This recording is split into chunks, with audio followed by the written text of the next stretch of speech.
I'll give a quick who is Josh. I have spent most of my career helping companies reach that next level. Often I get called in when the product is struggling to keep up with the growth of the company. What is the issue? Is it the product itself? Does the team need fixed up, or do they just need to hire better? Things like that. So that's where I've spent most of my time. And it has certainly centered on culture, specifically an agile culture. And I do want to say agile with a lowercase a. So what I work through with everybody is making sure that we all operate with an agile mindset. So we're going to talk about that today, but that certainly is where I come from with this. I've had the opportunity to build teams from scratch, and I've had the opportunity to inherit large teams and transform them into who they thought they could be. So that's my angle. That's where I'm coming from. A lot of practical real world experience, right, Josh? Yep. Yes. Lots of scars. Yeah. So the goal here is that you have less scars than I have. So that's why I'm doing that. You're like a Band-Aid. You can help them. If the scars, you can help them heal faster too. Yes. Yes.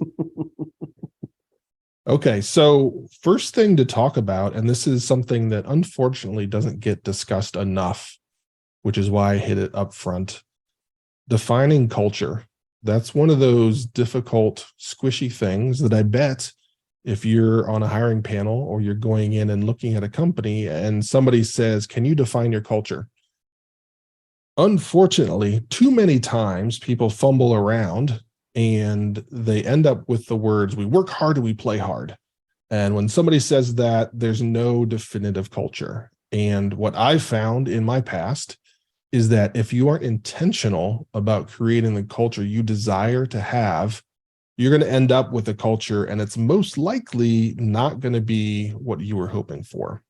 So the first thing that I like to do is say, how can you define and shape your culture? And really the core of it comes down to three things. The first one is, what do you permit? So what's allowed? What's that?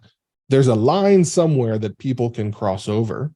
And what happens in that moment is you're defining whether you permit that or not. So even the little things, if you allow things to kind of sneak through, everybody's going to notice. And now what you permit is loosey-goosey and undefined, and you're going to likely have some challenges there. The opposite side of that coin is what you promote. This is equally important as what you permit. You have to promote the crap out of anytime something goes fantastic, specifically when a member of your team does something that is in line with the third thing I'm going to talk about, which is your core values. When somebody exemplifies that, you have to shine a spotlight on them. And I guarantee if you're working with engineers, they're going to be uncomfortable being celebrated. That's a common theme and a common challenge. And what you may have happen is you may have somebody, this has happened to me a couple of times. You may have somebody come back and say, hey, Josh, listen, it's cool that you highlighted me and I'm glad I was aligning with our values, but it makes me really uncomfortable. Can you please not do that again? And the discussion you have to have at that point in time is helping them understand the culture that you're trying to shape and talk about how it's important to celebrate and promote the good things so that you set the example for everybody else to see. This is what we want to be. We all want to operate like that. So what you permit, what you promote, and then lastly, the core values. What are your core values? That defines who you are and how you operate. There are a ton of companies that have core values, and no one in the company can rattle them off. So you need to always be talking about things that I've done to help make sure this is just in our DNA, is the hiring process is shaped around the core values. So historically, I have about 3, and I build question sets that help members of my team go in and validate this person that we're talking to. Do they exemplify this core value? Because oftentimes it's hard for engineers or folks that haven't interviewed a bunch to be able to walk in and say like, yes, this person covers all of the bases. That's not easy to do in a half hour, 45 minutes to an hour. So give your team a subsection of go in and validate if they are a great teammate, and oh, by the way, here's some questions that we found worked really well. Hey, And how do you work with that, Josh, as it relates to finding diverse mindsets? So you have a set core value, which is awesome because you got to have that going to hire for the agile mindset. But how do you make sure that the group isn't just ultimately matching up with who they are? Yeah. And you lose out on some of that cognitive diversity. Yes. So that's a huge mistake that I've made early in my career was I ended up hiring copies. Yep. And everybody has a hammer. So now you can only solve things that can be hit on the head, right? And yeah, that's a pretty narrow scope. So I make sure that the core values exemplify the kind of person that we want to hire and ensure that we hire diversity, both the kind you can and the kind you can't see. Yeah. So my identity values, and cognitive. yeah. So they are normally, is this person smart? And we define smart as learning fast. So think agile, right? You learn fast, you do everything fast. Can you absorb new things quickly? Second, are they a good teammate? Can they actually work with somebody when stuff gets tough? Are they going to lash out or are they going to band together with their teammates? And then lastly, do they get shit done? There's a lot of people that are smart, they learn fast, and they're great teammates, but we're in the business of shipping value to our customers. So we have to make sure that they have the capability to hunker down and get things done. So that's what the you're talking definition about of our there DNA. What you're talking about there is characteristics, right? Yes, You exactly. know, regardless of how you think, regardless of how you process information, regardless of how you do the execution of the work, you have these three core things that they're more characteristics than they are, you know, the way at which they're going to work or what they believe in or what they have seen from a worldview perspective. Yes, yes. And talking about diversity matters. Mm-hmm. Talking about during the hiring process, understanding the importance of diversity. And that's how we end up with the best solution at the end of the day is we get groups of people yes, that have the characteristics that we're looking for. And everything else doesn't matter. I've hired Java people into .NET. I've hired the vice versa. I've hired people that didn't have a development background at all. There was one team that I had where 75%, is one of my best teams, 75% of that team didn't have a degree, or if they did have a degree, it wasn't computer science. Mm-hmm. And that was an amazing team. I would take that team with me anywhere. They were the epitome of an agile team, truly high performing. So now, going back to the culture thing for a second, and then a lot of people say, "Oh my gosh, you know, a company has to have a culture. If the company doesn't have a culture, then you know how I can't build a culture just for my team. I can't do that because you know it has to align with the company." What do you say to folks as they're trying to build that agile culture when they have that question? Well, the company, I don't. The company really doesn't have one, so how can I have one for my team? I've been there and I understand the frustration. I understand the challenge. And what I do in that situation is I build an amazing agile team with an amazing culture within our 6, 7, 8, 10 people. So you build, it's like, hey, regardless, this team is going to have a culture. Yes, this is who we are. This is how we operate. And you'll be surprised. You'll start to deliver better than everybody else. Your team will be happy. They'll be talking about things and everybody will start asking, hey, what's going on over there? How do I get some of that? Yeah, and then you become the gold standard of this is who we can be. And I've done that at a $2+ billion company that was built on the back of hardware. So think very rigid engineering. And I came in and built Agile on the software side. And that same thing happened where people on the hardware side started saying, wait a minute, how are you doing that? How does that work within our big culture? I'm like, well, it plugs right in. You just had to be willing to go out and make it happen. So that's a thing that you can do. The other thing I want to get back to is, you know, permit and then what you celebrate, right? Mm-hmm. So let's talk about the celebration side. You mentioned it a little bit. What are some of the other celebration techniques you use, given that there are some folks that don't like to be celebrated? You talked about the example of the engineer who came to me. Please, Josh, don't do that. Yeah. I talked to that person and I said, I'm sorry, but this is important for our culture. And I'm going to ask you to be uncomfortable and understand the greater good of what we're trying to do. And I will be crazy. I will jump up. I will clap. I will cheer. I will scream. I will run around. I Bells, want to make whistles, sure. ding dings, rah-rahs. Yeah, just I have to make sure every member of that team sees that's what we're looking for. Has anybody ever left because they were too uncomfortable with that? No, no, That's because I don't think people realize that that's the case. They don't. yeah, Deep down, they want the people to know.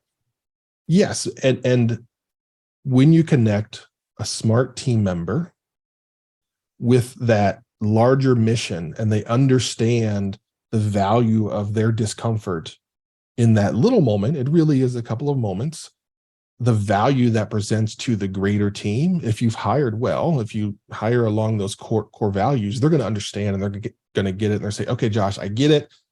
I'm not going to like it, but I'm on board. Remote distributed teams. Any techniques you do there from a celebration standpoint? Is it or the same communication?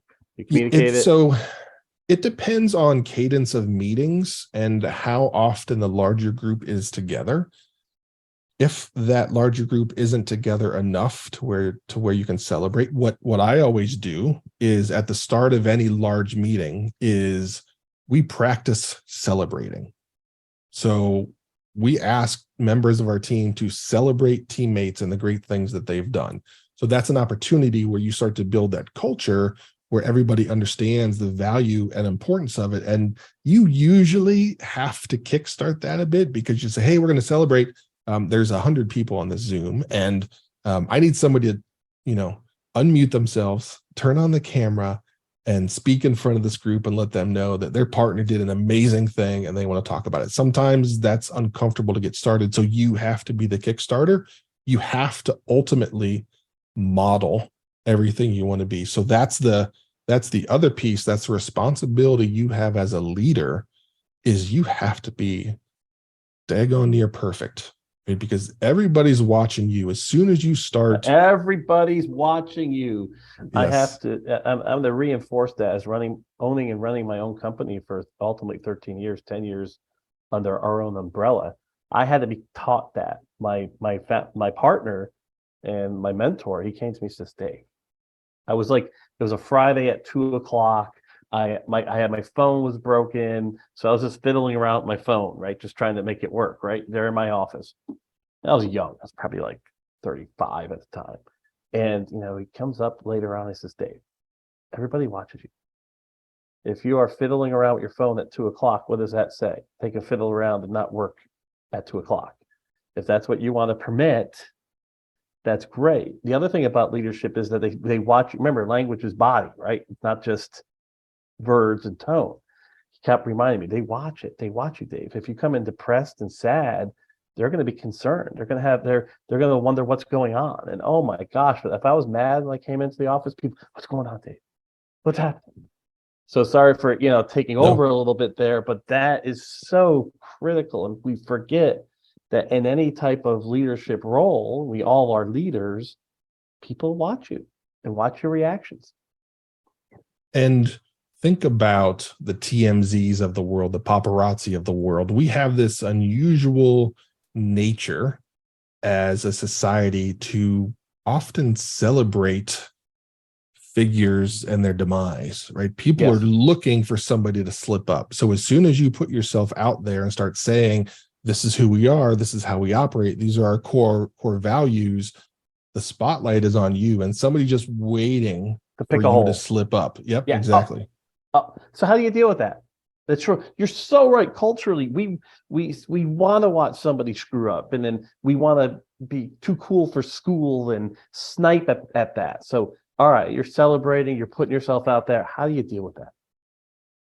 It just gets down to humans are humans and accidents happen. What I actually do when somebody does that, I celebrate the crap out of it. Why? Why? Explain that to me. Because I want people to know that I am the type of leader, number one, that loves feedback. And I'm going to celebrate feedback, even if it hurts, even if it stings, because if people can't challenge me and the things that I'm trying to drive and ask the questions, why are we doing this? Then they're not really going to buy in. Then it's going to be a top down. It's mandated by the ivory tower. We're doing this. But when you allow people in that door and say, wait a minute, Josh, you said this, but you're doing that. What's going on? Like, so maybe I just screwed up, right? Like that's step one. Or maybe they don't understand the angle that I'm coming things with. And I can say, okay, cool. I understand how you feel that, but here's the logic of why I chose this decision and making it happen. Because if you don't create that, you're not going to be an agile culture. You're not going to be a culture where retrospectives are good and create value and help you become better every sprint. So someone asked, does your team celebrate fail fast? Jennifer asked that question. I have a story there. A story. It's story time, folks. It's story time. Yeah, get some popcorn. Mr. Josh's story time. I'm looking forward. This is great. Go for it. So I mentioned that there was a time where I was building a team from scratch. So I had the first 2 or 3 teams in, and we were running and we were doing pretty well, but everybody was just cautious. And we weren't stretching, we weren't trying, we kind of hit a groove and we were just cool and comfortable with it. Everybody hit their sprint goals and everything was just fine, but we were just doing enough to like check the box. And that's not who I aspired for us to be. So I started celebrating failures. Like, we have to be comfortable failing. The mistake I made was I oversold that, and it got thrown back in my face of, hey, Josh, you wanted us to fail. Like, okay, I get that we failed 3 sprints in a row. And I said, it's important that we fail, but we have to remember we're here to win. We're here to get better. And you can't get better without stubbing your toe. So I'm not talking about these epic failures. You can't learn it until you put yourself out there in productive distress. Yeah. Yep, exactly. So what happened out of that? So I showed them a couple of different movie scenes just to lock it in. And what I realized was something that I had to start doing that I wasn't doing good enough as an agile leader was I did a poor job of connecting them with the why, on the why we're building things. And so not understanding how the value we were building was going to change the lives of our customers, make their everyday lives better, people were comfortable just kind of floating along. So it became really important for me to have everybody understand how our business worked and how the code they delivered, the features they delivered, the bugs that they fixed, how that ended up in our customers' hands, and the ROI that came back of, hey, we can now sell to this new customer base that we haven't been able to before. This helps our customers do something 2 seconds faster. Like, so what? 2 seconds faster. Great. But they do that 5,000 times a month. So when you add that up, but they didn't know. They're like, why are we optimizing this for 2 seconds? So connecting them with that why and understanding how the business works was what was key for us to get that. Then they understood their why and how they fit into the machine of our business. Anthony talks about why is at the heart of everything, right? I mean, that it's you say it so well. I love what you're talking about here is the fact that, it's all done in a small, you don't have to be doing grandiose things. You have this team, you're operating this team. All right, you started failing fast, maybe you're failing too much, and you readjusted. And you're working, there's empowerment there, and you're providing them that wow. So Christina says, love that you're giving real world examples of how to influence culture. As Drucker says, culture eats strategy for breakfast. So many leaders want to focus on strategy of agile versus culture. And, talk about that criticality of that. I mean, and then we can go into a next step if you want to dig into another area. So number one, Christina. I agree with you 1000%. Culture always wins. And that's where I start when I get that right. And what I try to do is I create a culture where we just have a bunch of collaborative problem solvers. That's effectively the groups of people I'm trying to hire, where they can get together. We can give them pretty much any challenge, and an amazing solution will come out the other side. So that's what those values are centered around. The reason why folks go to strategy of Agile is because it's easier. It's easier to talk about those things. It's easier to make changes to those processes or whatever you're doing.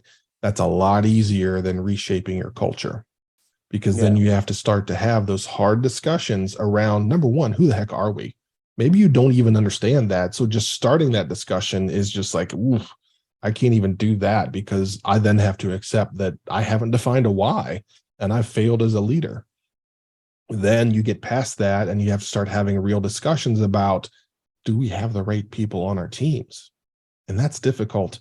That's hard, but those are the things that have to happen for you to transform a culture from what it is to what you want it to be. But those are all painful, hard things to do. So people opt out of that just because it's hard and it's daunting. So that's ultimately what we're trying here to do, is to give everybody a little bit more confidence, so that when you recognize this within your organization, you have thoughts and ideas of how to tackle it, and you're comfortable it's going to take a while, but you have the confidence to go make that happen, because so often it stumbles right out of the gate because people realize the challenge that's ahead of them and they just bail. Unfortunate, but true. Oh, it's interesting that they just bail. Now this changes. I mean, you have to reinforce this. Those three core elements don't change. Those elements of who you're looking to hire for, but that why does change and it does adapt, right? So there's a leader responsibility to continue to reinforce and adjust and make sure people know that the why changes. Yes. And as your team changes, your approach changes. What doesn't change is your core values. Those stay rock solid. That's who you are. But leading a team of 10 people, 15 people is vastly different than leading a team of 100. And you have to evolve the communication approaches that are in place, that historically they worked, but now often what happens is when you start small and grow, is historically people were in every meeting, they understood everything, and they were aware of what was happening. As your teams grow, that becomes impossible to do. So you have to provide visibility across the board. And most importantly, the biggest thing is establishing trust across your organization, that I don't have to be in every decision, that I trust that Josh is hiring great teams, and that team that's made up of people that I didn't interview, I was never a part of their hiring process, and I've talked to them like 5 times, they're still going to build great software just like we always do. So it's going to evolve over time, and your focus as a leader is going to change. So when that happened, when I realized that we were on the verge of self-destructing from an overload of meetings, which was really driven by a lack of trust, I had to focus all my time and effort on ensuring that we established that trust and we got people comfort with not being everywhere all the time. So it's agile, right? Your job is going to be agile, where you're going to have your core values of how you operate, but where you need to focus, what you need to do is going to evolve based on many different factors, some of which are your team size. Maybe there's an acquisition, there's a new product that comes inside, whatever it might be. There are always factors. So you can't just put your head down and keep doing the same thing. Who you are doesn't change. What you do changes. Yes, exactly. And that reinforcement is so powerful to get people, and that's the strategy may change. That's the why. And then the execution from that drives forward, right? That's where you start executing based on outcomes, based on value, and so forth. But man, if you have if you have a fundamental goof up at that base level, I mean, like you said, it becomes really hard to dig out of that. So how do you dig out of it if you're stuck there? And Stacy, you can leave, no problem. We definitely are recording. And Ike talking about trust. We're getting into that fact is it's key. But so that bottom element is broken significantly. Yeah, What do you do? You trust. talked a little bit about that. That not just the trust, but the core element, the core basis of who you want is broken. They were hired improperly, and that because of that, there's a lot of conflict, and there's a lot of not performing because you missed out on those four elements as you built your three elements as you're building your team. Yeah. So do you focus more on what you permit and just start trying to drive it from a you got to get it done this way? Do you focus on trying to promote the things that are good, or do you let attrition happen and you go back and you rehire? So what are your thoughts there? Oftentimes situations like that end up caused by a leader that did not make things clear. So I think about, I've got a 9-month-old Doberman puppy. She's smart, which is kind of frustrating. And if I don't provide her with clear, consistent guidance, she's gonna go off trail. And that's on me as a leader for her, where I've allowed her to not understand with clarity, this is the expectation. So the first thing you have to do is reset expectations with the team of this is who we are. This is how we're going to operate. This is what good looks like. Oftentimes, okay, so it's coming in, it's broken, right? Yep. Even at the hiring level. Okay, we can say ultimately that is the leader's responsibility. You're exactly right. Leader failed. So first thing you're going to do is you're going to set this new. Here's what I permit. Here's what I promote. And you're going to drive that. That's first. Yes, and then you give the existing team members the opportunity to step up against that. And so what I say is it's a choice that teams make. They level up or they level out. It's a choice that they make once you as a leader have done a strong enough job of making everything perfectly clear. This is who we aspire to be. These are the things that will get us there. This is the steps we're going to take. Once they have clarity, and clarity doesn't mean you say it once. Yeah, you have constantly. you have to emphasize this at the start of every meeting. I don't care if it feels redundant, if it feels corny, it doesn't matter, especially when you're going through a transformation. You have to continually drive that, and you're going to need to overreact on the promote.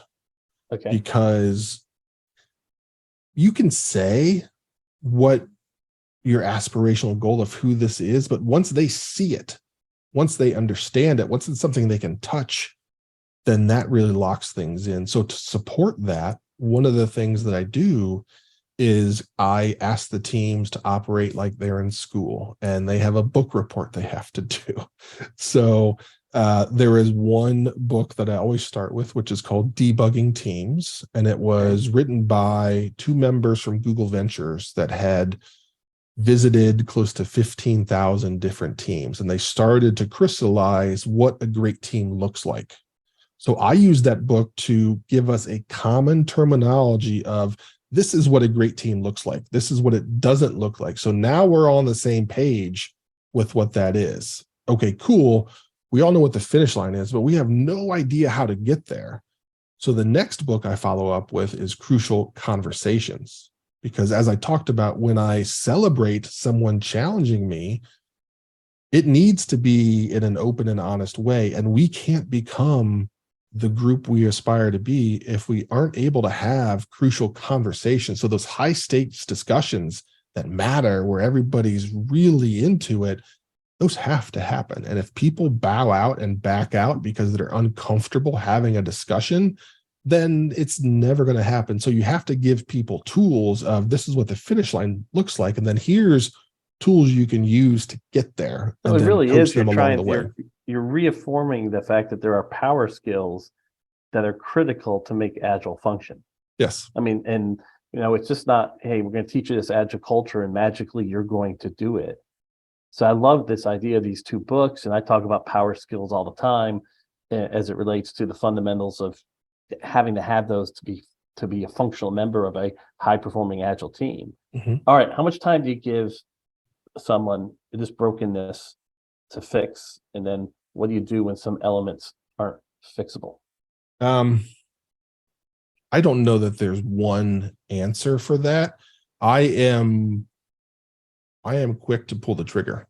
So that is just my personality, but I won't do it. So you provide a shorter runway. Yes, probably than most other people. Mhm. What I've found is that there's two ways most members of your teams are going to respond to a challenge of how they operate. Mhm.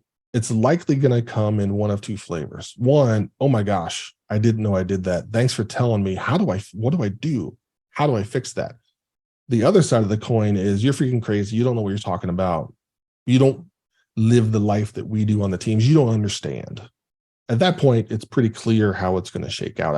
I have not had many people cross over in those two realms, and Mhm. I have spent countless days and weeks trying to fundamentally change a human. And You can't change anyone. the view I have is you You can can do it, influence, but you but can't it's change. so expensive with time and energy and effort to make it happen that, to your point, it's not worth it. It's Yeah. I mean, after someone reaches 18 to 20, I mean, some of those reinforcement characteristics you're talking about are just there. Yeah. Without some fundamental major problem that occurs in their life, it's hard to do that. So with that said, so that's your mindset. Ultimately, look, you can't change someone. Mhm. You influence it, and you see how they react. Yes. And there's another key factor that you have to remember. They didn't sign up to work like this. That's right. Precisely. I totally agree with that. Yeah. The company they got excited about and agreed to come and spend most of their week with was defined as something different than what you're asking of them So yeah, now. you're coming in here and you're picturing this. Now, Yes. so how do you present that? Did you present that as a growth opportunity? Do you say, this could create value for you as a like I talk to people about that a lot. I said, you're getting a chance to build yourself as a product with a new skill set that is valuable in the marketplace. Do you take that position, or how do you promote that? You're exactly right. You walk into this, hey, you didn't sign up for this. You weren't hired under this auspice. Yes. So how do you pitch that? So I make sure we talk about that, and I empathize with them, and I understand the challenge of, we are asking you to change the fundamental way that you work. It was probably okay for you to sit in an office and write code all day and only come out at the end of the day.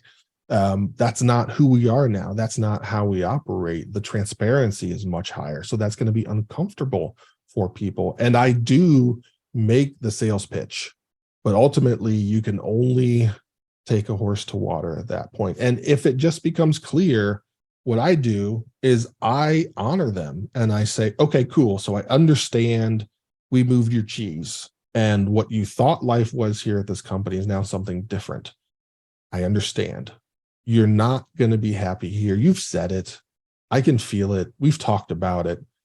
So why don't we find you a place where you are going to be happy? Let me help you find that place, because they're not a bad person because they don't want to work the way that you want them to work. No. So you can't get mad at them. You actually have to help them. Yeah, help and support. So I've built, and that's going to make your culture better, by the way. Like that. Yeah. That's going to make your culture better. It's going to see you as somebody who understands people and their needs. Yes. I used to call the term fun. I said, having fun at work is not necessarily drinking beer every day or having a birthday party every day. It's enjoying what you do. Mm-hmm. And then having the maturity to be able to articulate when you're not. Right. And the culture should allow you to do that and not fear for your job.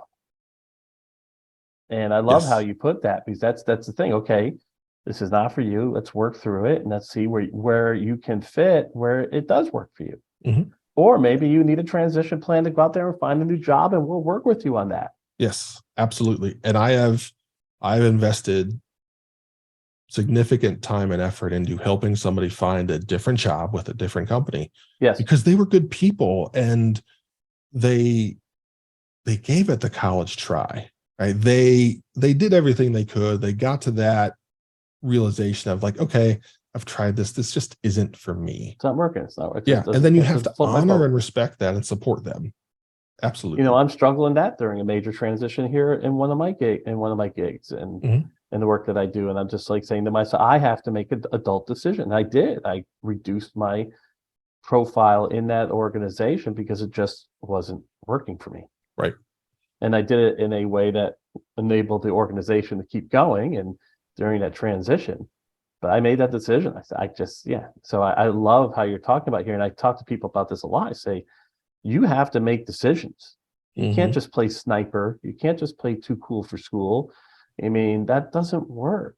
That reduces you as a work product. It reduces you as a person of character. So you ultimately, I love this, and you open up the culture to let them make those decisions and help them through the process. Yes, and that's where those books come in, because now they have total clarity of what you're asking of them. You've empowered them with the tools from Crucial Conversations or Radical Candor, whatever flavor you want to go, but creating that environment where they're comfortable coming to you and saying, hey, Josh, this isn't working for me. And they know you're not going to be like GTFO. If you're not on board, you're at like, because that's not the person you're creating. And that's not what you're modeling for your team, because you know everybody's watching every step, every breath you take. So you have to be spot on, especially in those crucial points. And, we talk about everybody watching. As a leader, when things go off schedule, it's like one of those old country western movies where you're that cowboy or cowgirl that walks into the saloon and the music stops and everybody turns and looks at you. When something goes sideways, that's what happens. They look to their leader and saying, oh, what do we do? How do I react? What's Josh going to do? So that's when it's even more important that you maintain who we aspire to be and make sure you walk the team through how we're going to get to the solution in a manner consistent with what you would expect from members of your team. Yeah. So tell me, how do you weigh that with the idea of self-directedness? So it's like they're always going to look to the leader, but it's what you're saying here is that's when things are going sideways. When things are operational, they are working and they are doing their work within the locus of their work, and they're making decisions within that. Like you said, you don't care. Yeah. As long as it's ethical, legal, and it fits the process by which we're trying to achieve. Yeah. So how do you tie that? Oh my God, something's going on. They're looking at the leader. Yeah. As to self-directedness. I mean, are there times where humans just need that person to tell them what to do? Yes. I view it as less telling them what to do, but you have to be that rock that doesn't falter when things look bleak. You have to be that person that says, okay, cool, we got this. I might not know how we're going to do it, but we're going to figure it out, and then get people out of that fear. That's the responsibility that you have, is something's creating fear with them and they've done everything they can. So now it's like, Josh, help. And the biggest thing you can do is relax and calm their fears and get them back into assuming positive intent. And we have the capability to make the changes that are needed to solve this problem. As far as the self-directed positive intent. Yes. That's a huge problem. That's a huge problem. You just hit it. I love that you said that, because let's talk about that in Agile culture. Assuming positive intent. Give us your thoughts there. I love that. So I have, this is one of those things where it's a slugfest to transform people into assuming positive intent. And the biggest hurdle for people is trust, because they likely assume negative intent based on managers previous experiences that they've had. Managers, when they're leading, says it's all about me. I have to assume that I have to take responsibility for this, and they got to be directed, and I don't know even know what they're doing. Right. So there's a lot of fear based on what I call the path to here. Every member of your team has a different path to here. So with that, it has created baggage or fears and things along the way that the the team that we built was so amazingly agile that we had companies from Europe sending people over to spend a week with us to understand how we did things and the things that we did so they could take it home. And we became a destination job here in Raleigh, which was great. But it wasn't as great as I thought, because we would get these amazing candidates with amazing agile mindsets. And I thought they could just come in and plug in and be off and rolling, but they all had their own baggage.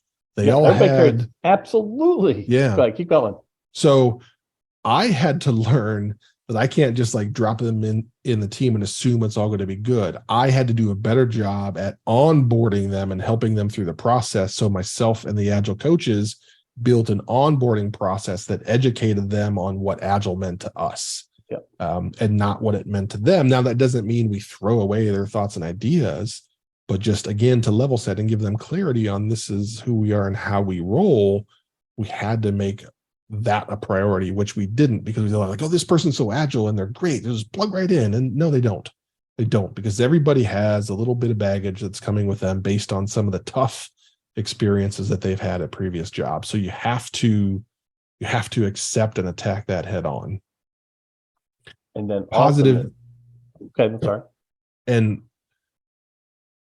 what you have to do is you have to remind people about positive intent, because people say this, and I don't know if it's like scientifically proven, but people say it all the time in places that I've been, where if there's a gap in knowledge or understanding, then humans will naturally fill it in with a negative. Yeah, we are hardwired for pessimism. I can go into I do a lot of talks about that. Your brain in business, our brain has evolved to tend more towards pessimism than optimism. It's a protection mechanism. As a protection thing, right? Yeah. Yeah, it's a protection mechanism. Right. So being able to set that aside or turn the volume down on that voice in your head that's creating some of that panic, that takes time and effort, and you need to build new habits. And that's really what you're doing, is you're taking a large group of people. Oh, yeah. Yeah. And asking them to shed an old habit, not a bad habit, an old habit of assuming negative intent. And now I even go to the point of telling them you have to retrain your brain. Yeah. You are always going to come in a difficult scenario, and you're going to build mountains out of molehills, not because you're bad. That's how your brain operates. So our goal is to try to keep helping you and reinforcing the fact that think positively, see the positive intent in the people around you, either right or wrong. Maybe they're doing it wrong, but they're still positive intent, right? Yep. The one thing that I've said over and over again, and I still have yet to see a person that does this, maybe folks on the call have, but I have not seen a person walk into work and say, I'm going to do a terrible job today, and I'm going to ruin someone's life, right? Like, no one. Not there. Yeah. I have yet to see anybody actually do that. It might feel like that to you because there's an information gap and you don't understand why a person's doing what they're doing, or maybe the person's doing something and they aren't fully informed. So therefore it feels bad to other people, but they don't know. So that's where the first reaction has to be, you can't react negative. You have to assume there was positive intent by whatever that person did. So go talk to them and understand why they did the thing that they did. And one of you is going to realize halfway through the conversation, like, oh, I get it. Either that person is going to realize, daggone it, I really put my foot in my mouth and I'm sorry I screwed up. Or you're going to get to the point where you're like, oh, makes perfect sense. Gotcha. Thanks for explaining. Yeah. That's part of the open communication, radical candor, and transparency that Agile culture is looking for. And if we do that, we'll have conversations instead of just hiding, because the negative intent is this person's a jerk, I'm not going to engage them. The positive intent is, all right, they're trying to get things done just like I am. Let me learn what's going on. Yeah. But again, that requires we talk about retraining the brain and building new habits of getting people comfortable saying uncomfortable things. Yes. And that's a lot of work. That's really hard for me. That's probably through my whole career, my worst mistakes have been not being able to articulate those things that need to be articulated. Yes. So last thing before we open the floor to questions, because you do that for the last 10 minutes, right? Yeah, but they're coming in as we go. So Okay. So I say you probably have another 7-8 minutes to Okay. keep going, but you don't have Okay. to. We can Gotcha. close out. Okay. One of the things that I have found really helps me is we're good at Scrum. That's what we do. We operate in that manner. So I just started applying that same framework to any challenge that we had. So we had a backlog for our cultural things. I had a leadership team that we would meet weekly and do weekly sprints and talk about the cultural challenges that we have. And we would refine those items and build a plan and put them in a sprint and go take action on them on a unified front. So it can and will feel daunting when you look around. We talked about at the beginning of why people don't do it, because it's daunting. Just break it up into small chunks, just like you do Agile, you do Scrum, you do it well, Kanban, whatever flavor you do, it's still the same thing. So give yourself that common framework of how you look at a complex problem and choose to solve it. Break it into smaller pieces, you get an understanding, then you go do it. And you look, did that work? What happened? And then you adjust. So do that same thing with this. Don't try and boil the ocean, because that's a big ocean out there. But if you just break it up and chunk it along the way and revise and refine and do everything then you're going to make the progress that you hope to see. And you review that at the retrospective level? Yes. Time? Yes. That's the feedback time and adjustment.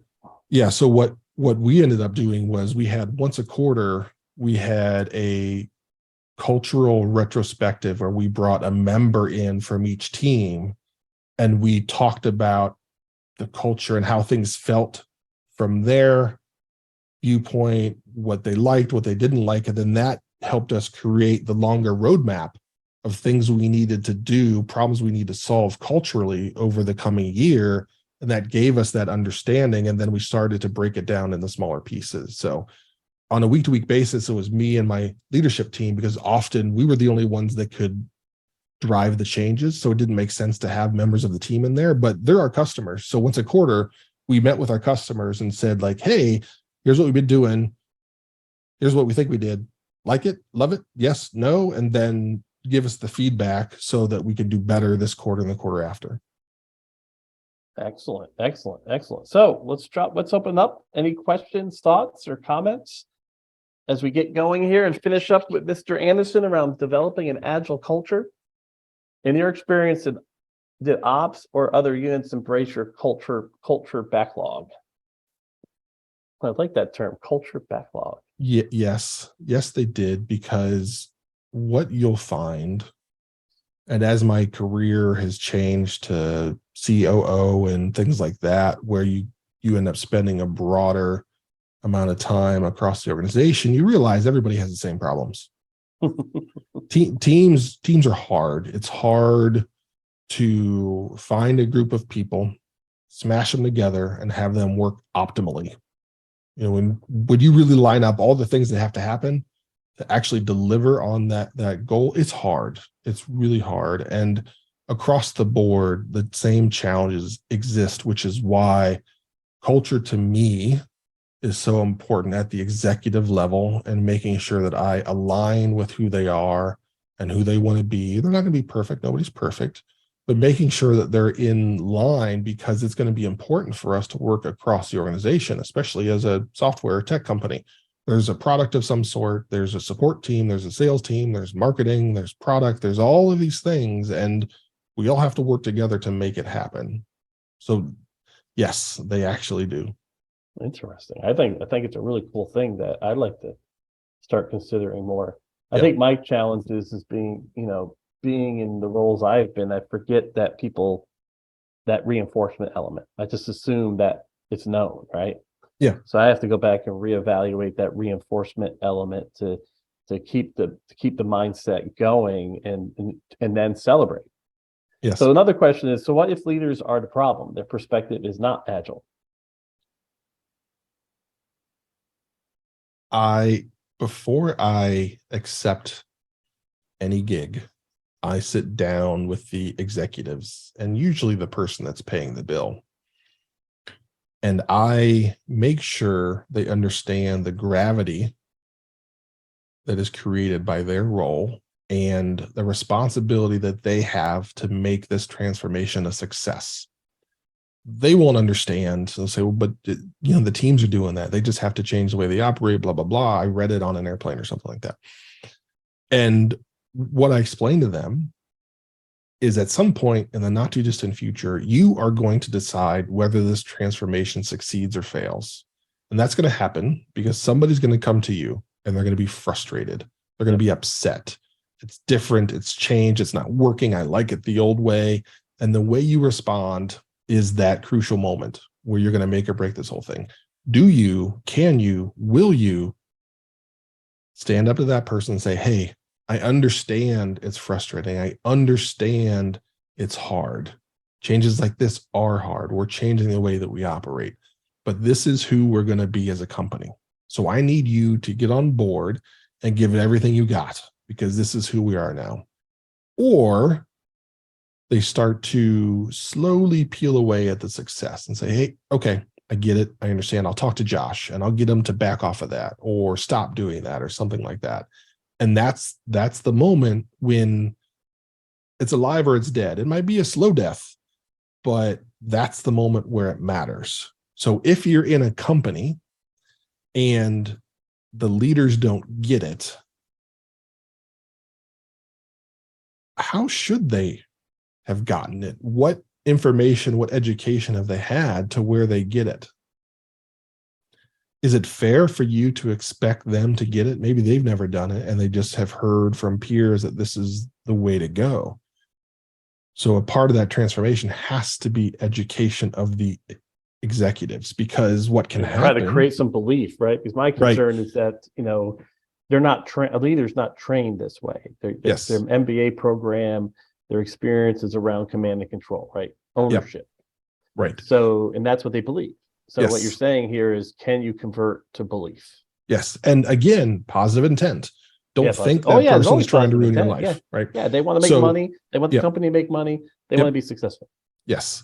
They want the teams to succeed because they know that's how the company ultimately wins. They might understand this is the direction they need to go, but they might not fully understand it. So there's a lot of leadership team education that has to happen because, as we talked about with ops or other units across the company, it's going to become the way you work, and the way your product teams work is going to affect the marketing team and the sales team and the support team, because you're going to be more agile. The forecasts you have are going to be a little bit more fluid, but you're going to deliver things. It doesn't mean— so people just want to know that there's boxes in the truck and the truck is going to show up every 2 weeks and they can count on the boxes are going to be there. Boxes might be a little bit different than expected, but there's boxes every week. So that gives them something to work with.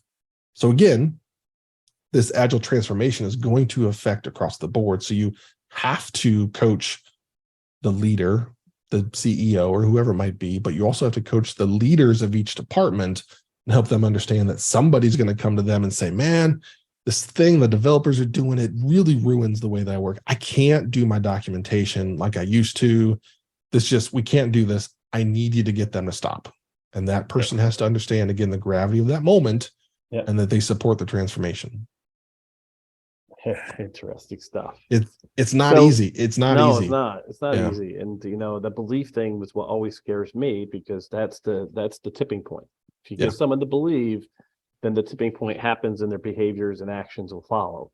And that's hard. It's hard. But you have to have somebody come in and be pretty hard-nosed with that leadership team and make sure they understand this is the change that's happening. This is how it's going to affect you, your teams, and your role, and we need you to be on board across the board. That's where having the CEO be that driver and helping keep people in check in those little moments is going to be important. Christina talks about, because it's about time, right? I mean, everything takes time. Yes. The instant gratification world that we have, and we continue to grow with, chunks of information thrown at us, and we just keep jumping between different systems with our little shots of dopamine and nothing gets done.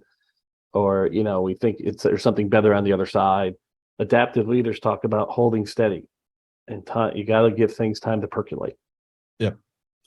Well, I think that's it, Josh. This has been fantastic. Fantastic having you.